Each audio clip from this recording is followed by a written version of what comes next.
No futebol, nem sempre o talento se traduz em títulos. Algumas seleções encantaram o mundo com craques e jogadas mágicas, mas acabaram decepcionando quando mais importava. Hoje, vamos relembrar 5 gerações de ouro que prometeram muito, mas fracassaram feio. E se você curte vídeos como esse, se inscreve no Ranqueando FC, deixa o like e compartilha o vídeo. Isso nos ajuda muito a continuar trazendo esses conteúdos com qualidade. Vamos falar sobre os critérios utilizados. 1. Grandes expectativas nas seleções. 2. Talento individual dos jogadores. 3. Tamanho do fracasso nas competições mais importantes. Quinto lugar, em Bélgica de 2014 a 2022, é a geração mais talentosa da história do país. Essa geração tem início na Copa de 2014 aqui no Brasil. Com um time jovem e extremamente talentoso, a Bélgica já contava com um elenco estrelado, formado por jogadores como Kevin De Bruyne, Eden Hazard, Lukaku, Courtois, Kompany, Vertonghen e Witsel. A Bélgica viveu sua melhor fase entre 2016 e 2022, e no papel, tinha time para ser campeã de tudo. Mas já na Euro 2016, o time deu sinais de que algo estava fora do lugar, quando foi eliminada pelo país de Gales de Gareth Bale. Mesmo assim, com a melhor geração belga da história, foi a seleção número 1 por mais de 4 anos consecutivos no ranking da FIFA. E aí, chegou a Copa de 2018. O time começou muito bem na fase de grupos, com direito à vitória sobre a Inglaterra. Passou por Japão nas oitavas de final e aí veio o grande jogo da história do futebol belga. O Brasil e Bélgica foi alucinante. De Bruyne e Lukaku foram decisivos lá na frente. Courtois fechou o gol. No final das contas, vitória dos belgas. A eliminação veio na semifinal para a França, na derrota por 1-0. E o time acabou em terceiro lugar após bater a Inglaterra de novo. Depois dessa Copa, uma série de questões internas acabaram por enterrar essa geração, que ainda chegou à Copa de 2022 sonhando. Mas com uma geração envelhecida perdeu para o surpreendente Marrocos. Eliminação precoce na fase de grupos e um final melancólico para esses jogadores, que podiam muito e que de candidato ao título em 2018 acabaram como fiasco em 2022. Quarto lugar Argentina 2002, e hype demais, futebol de menos. A Argentina jogava o melhor futebol da América do Sul no final dos anos 90, e chegou na Copa de 2002 como uma das favoritas ao lado da França. Nessa época, o Brasil vivia uma crise na seleção. Ronaldo havia sofrido as 2 lesões de joelho e não jogava há quase 2 anos, trocas e trocas de treinadores, o que possibilitou que a Argentina dominasse o cenário sul-americano nesse momento. Para se ter ideia, nas eliminatórias sul-americanas, a Argentina dominou com sobras. Ganhou 13 de 18 jogos, teve 42 gols marcados e só 15 sofridos. Além disso tinha uma seleção recheada de craques muito acima da média, como Batistuta, Verón, Crespo, Ortega, Zanetti, Ayala, Sorin e Simeone. Essa seleção tinha tudo para disputar a final da Copa contra a França, mas já na primeira partida todos perceberam que havia alguma coisa errada com esse time.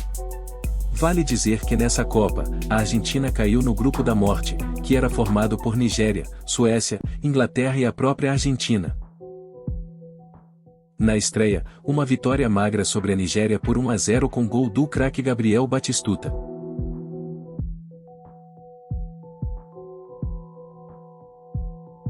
Na segunda rodada o grande jogo daquela primeira fase da Copa do Mundo. Argentina e Inglaterra haviam se enfrentado em 98, quando a Argentina eliminou os ingleses nos pênaltis. Na revanche uma derrota por 1-0, com um gol de Beckham. A vitória teve ares de vingança por parte dos ingleses, que esperaram 4 anos por esse momento.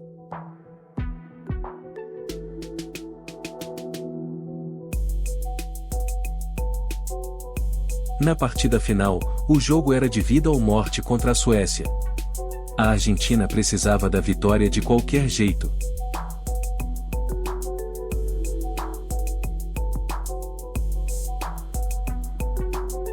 Não deu. Empate com a Suécia por 1-1, e uma despedida melancólica daquela Copa.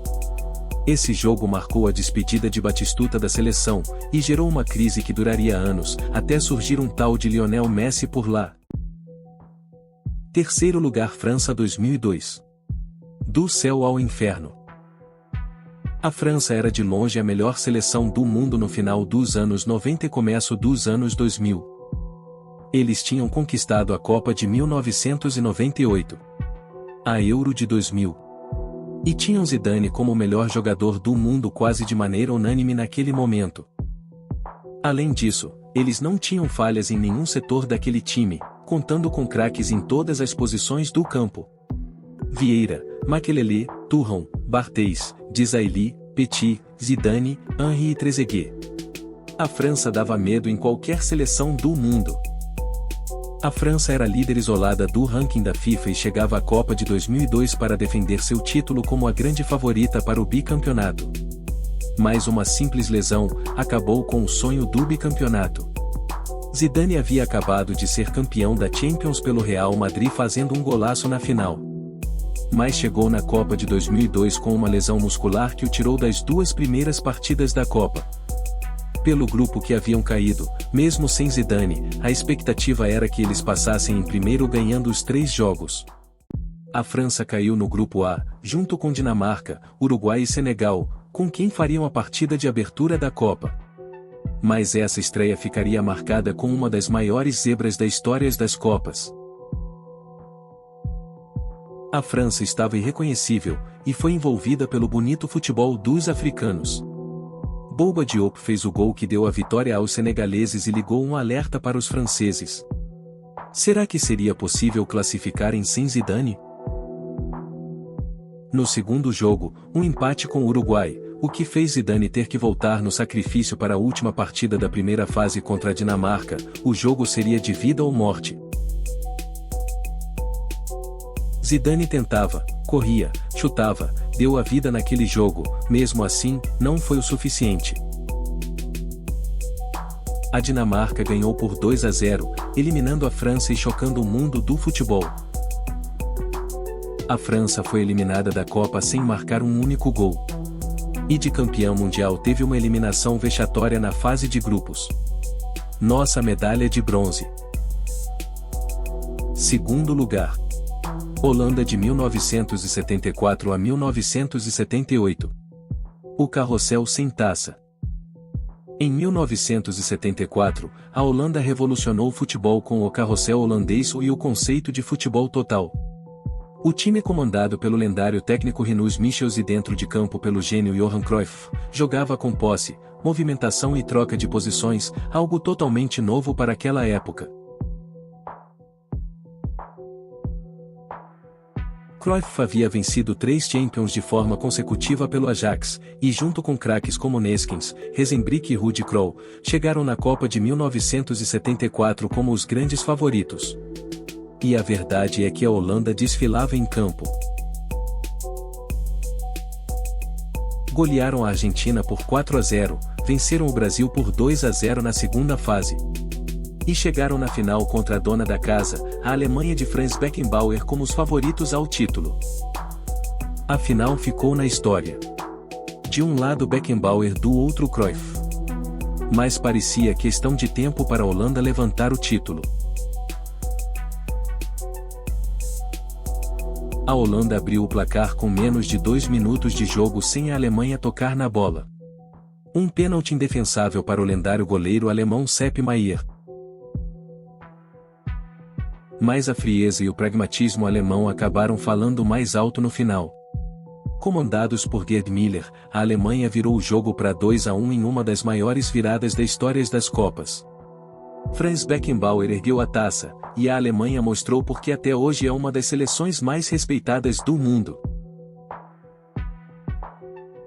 Em 1978, já sem Cruyff, a Holanda chegou a mais uma final contra a Argentina de Mário Kempes, mas não foi páreo. 3-1 para os argentinos e um triste final para uma geração que encantou o mundo. Nossa medalha de prata. Primeiro lugar. Inglaterra de 2004 a 2008. O time dos sonhos que não funcionou. A seleção que popularizou o conceito do Golden Generation ou Geração de Ouro foi a Inglaterra dos anos 2000. A geração inglesa que perdeu para o Brasil em 2002 já com um time muito bom vinha ainda melhor. E chegaram na Euro de 2004 como favoritos ao lado da França, adicionando a esse elenco nada mais do que Wayne Rooney. Mas acabaram sendo eliminados nos pênaltis para Portugal do goleiro Ricardo e de um jovem ponta, rápido, habilidoso e que usava a camisa 17. Cristiano Ronaldo. Temos vídeo comparativo entre Cristiano Ronaldo e Messi aqui no canal. Dá uma olhada lá quando esse vídeo acabar. Mas, mesmo com essa derrota, todos ainda achavam que era questão de tempo para essa geração ganhar algo, e a oportunidade viria 2 anos depois, na Copa de 2006. O Brasil de fato era a melhor seleção do mundo naquele momento, mas a opinião da mídia era unânime em dizer: se existe uma seleção que pode bater o Brasil nessa Copa, essa seleção é a Inglaterra. O time titular não tinha fraquezas, e a escalação beirava a insanidade. Paul Robinson no gol. Gary Neville, Rio Ferdinand e John Terry na defesa. E Ashley Cole na lateral. O meio de campo dos sonhos com Lampard, Gerrard, Joe Cole e Beckham. Além de um ataque com simplesmente Wayne Rooney e Michael Owen. No papel esse time parecia imbatível, mas dentro de campo as coisas não foram bem assim. O time passou sem brilho pela fase de grupos, teve uma vitória magra contra o Equador nas oitavas de final, e chegou nas quartas para uma revanche e resolver assuntos que ficaram pendentes nos últimos 2 anos. As quartas de final seriam contra Portugal, num jogo que pararia a Europa.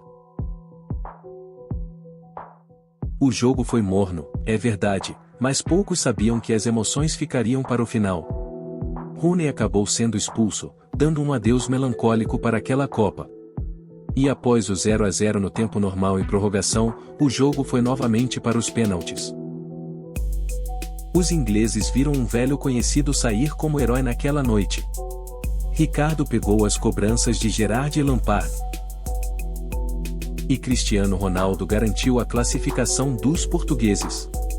Era o adeus da Inglaterra na Copa e o início de uma crise gigantesca no futebol inglês, que chegaria ao auge em 2008 quando não conseguiram sequer a classificação para a Eurocopa. Em resumo, esse time tinha muitas estrelas, mas faltou técnico, identidade e frieza. O melhor elenco já visto em anos no papel, mas que nunca ganhou nada. Mas e aí, qual dessas seleções mais te decepcionou? E qual tinha mais bola para ser campeã? Deixa aqui nos comentários.